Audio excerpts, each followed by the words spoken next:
It's winter, but we are enjoying the bountiest summer harvest and the fresh taste of fruits and vegetables that we harvested way back in the summer because of our freeze dryer. Yeah, I'm a fan, but today I'm going to share with you 2 of my favorite recipes that are going to make you a rock star.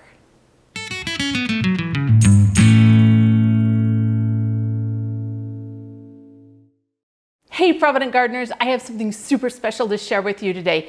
It's freeze-dried February and the inquisitive farm wife invited me to do a video sharing how I use my freeze-dried food. Now for those of you that know me, I am a prepper, and you might think that I'm only doing freeze-drying because I need it for long-term survival food. Not at all. That is an important reason, but not my primary reason, because do you see all these beautiful foods? I use them every day. Check out these cherry tomatoes. You know how suddenly you just have too many cherry tomatoes like in July and August and you're kind of tired of eating so many? Well, I just cut them in half and freeze dry them, and then they are amazing just to snack on or put on a salad, and I'll show you the salad that we're gonna make today. But all of the fruits and vegetables that I have, I've harvested them at the peak of their ripeness. And freeze drying will retain like 97% of the nutritional value.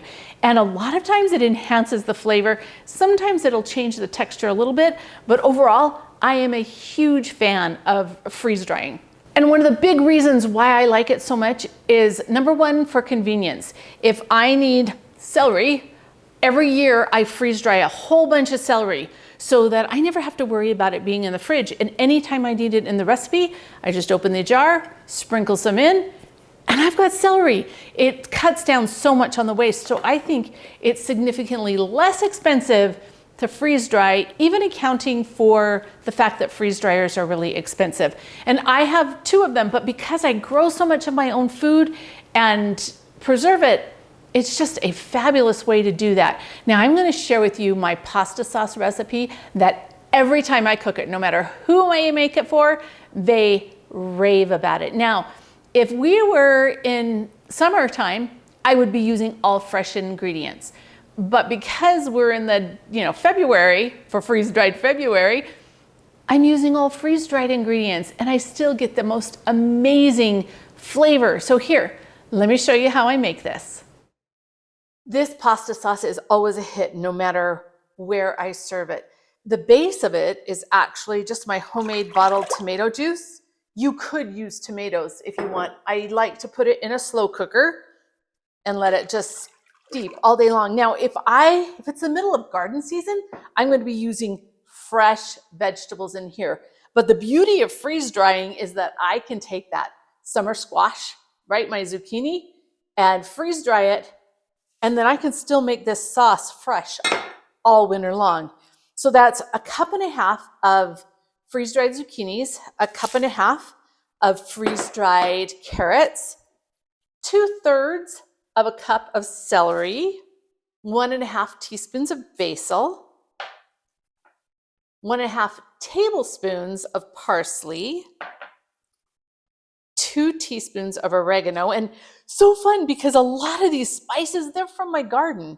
Okay, and then we've got 2 teaspoons of pepper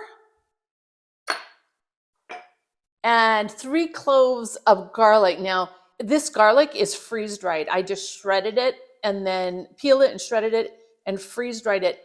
If I were making this in the summertime, I would take these onions, fresh onions, and I would saute them, and then I would saute the garlic and stuff with them. But for now, we're just putting the 3 cloves of garlic in, freeze-dried garlic, the 2 large onions. I'm figuring it's just a little bit over 1 cup. I've got the 2 quarts of tomato juice in there. And then I've got 1 heaping teaspoon of salt. And I've got tomato paste. Now, 3 cans of tomato paste. You don't have to put this much in it if you don't want, but I love the way that it makes it taste. One of the tricks with using freeze-dried food is it's gonna require more water than it normally does. So You might have to play with the liquid just a little bit. I'm just going to add some water, trying to get some of the rest of this stuff out of here. All right.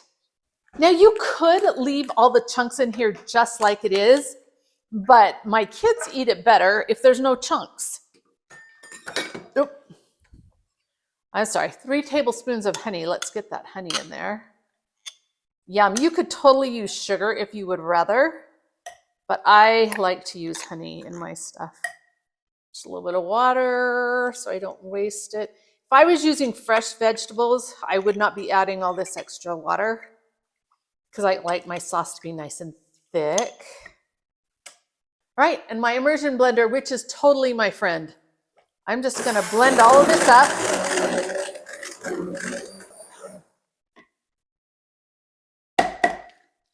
Okay, now that it's all blended with no chunks of anything that will freak my kids out, I like to add 2 cans of diced tomatoes with mild green chilies in it. It makes it so amazingly delicious. And I like these chunks in there. You could get rid of all the chunks, right, if you wanted to, but I do like that. Now, most of the time, I will stop and I'll just use this as a vegetable kind of marinara pasta sauce. It's great on pizza. It's great over pasta. But today I'm going to go ahead and add some freeze-dried hamburger. Freeze-drying meats is one of my very favorite things to do because it makes it so easy. I can buy it when the meat's on sale. Check this out. It's so beautiful. But I wouldn't want to grind this all in there, right? I want the chunks of hamburger in there. And I will be a little bit careful because we don't want that to fall in there. There we go. Now, one more reminder. This might end up being too thick because the freeze-dried food need to reabsorb the water. So I'll probably add a little bit more water to this once it's cooked. But see how easy that was? Oh, so many ingredients from my garden. So many beautiful things that we grew, and we're going to turn it into something seriously amazing. Now, it's time to slow cook it. Super easy. It's in the slow cooker. Cook it for about 6 hours, and you won't know the difference between freeze-dried and fresh. I promise you. Now, for those of you that are still buying salad dressings, you've got to get over that because with your garden, you've got so many beautiful ingredients that you can use. In fact, I'm going to show you my almost Olive Garden salad dressing that I make that is really good. And it's dairy-free because John doesn't do dairy. Now let's get to work on the Olive Garden style dressing for our salads that will be on the side. This is amazing. And if you're not making your own homemade dressings, you really need to start. So what I have in here is just a 1/2 cup of olive oil, 1/3 cup of vinegar, white vinegar. You can choose this kind.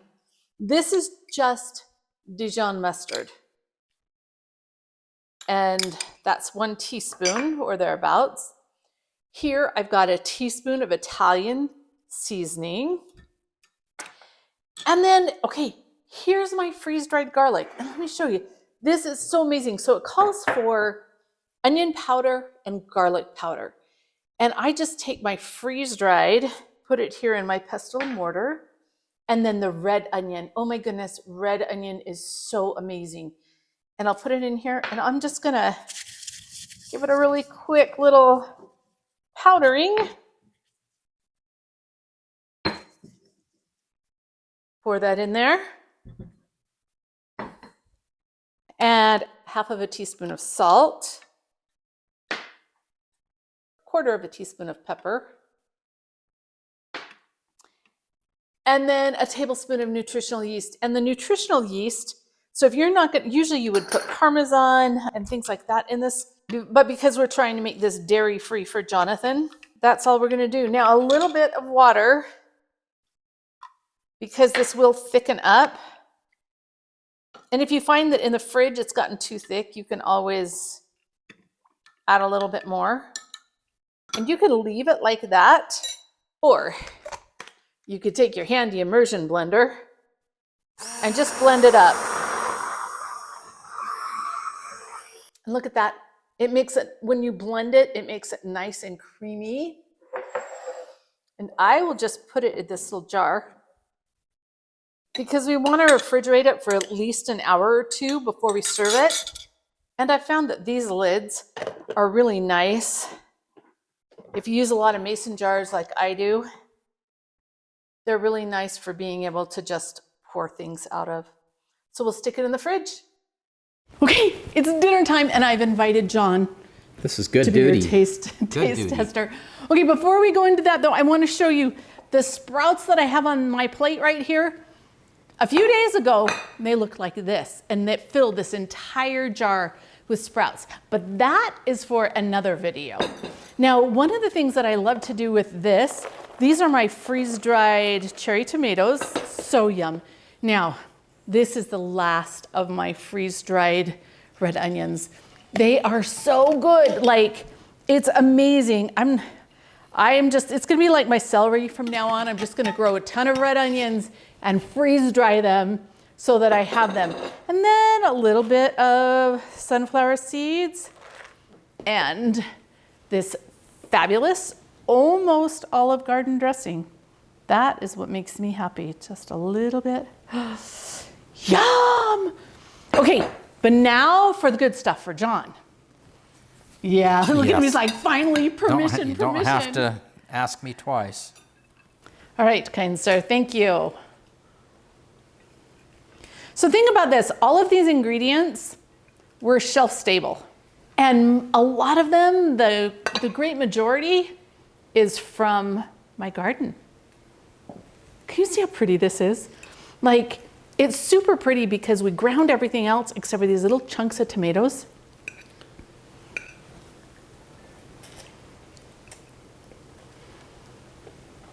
That's good. It always is. He makes this sauce regularly, and it is so good. The best I've ever had, ever. Anywhere, like it is so good. So make sure that you write down that recipe and hang on to it. Remember, freeze drying isn't just for prepping. I'm able to preserve the abundance of food in my garden in a different way and in ways that taste so amazing that I can't do any other way, like these onions. And making her husband very happy. Making my husband very happy because it's delicious. It tastes like I use the fresh fruits and vegetables. One of the things, I own both a Harvest Right and a Blue Alpine freeze dryer, and we keep them busy a lot, especially in the summertime. Not quite as much now because I don't have as much to preserve, but I'm just a huge fan. I want to thank the Inquisitive Farm Wife again for inviting us to this freeze-dried February collaboration. Make sure you check the link in the description and see what the other fantastic content creators are doing with their freeze dryers because the possibilities are endless and there will be a giveaway. So make sure that you check that link and go register for the giveaway for a Harvest Right freeze dryer. And now for the question of the day. What is your favorite food to freeze dry? And remember, as always, don't be afraid to get a little bit of dirt under your fingernails and turn that dirt into a delicious dinner. Very delicious.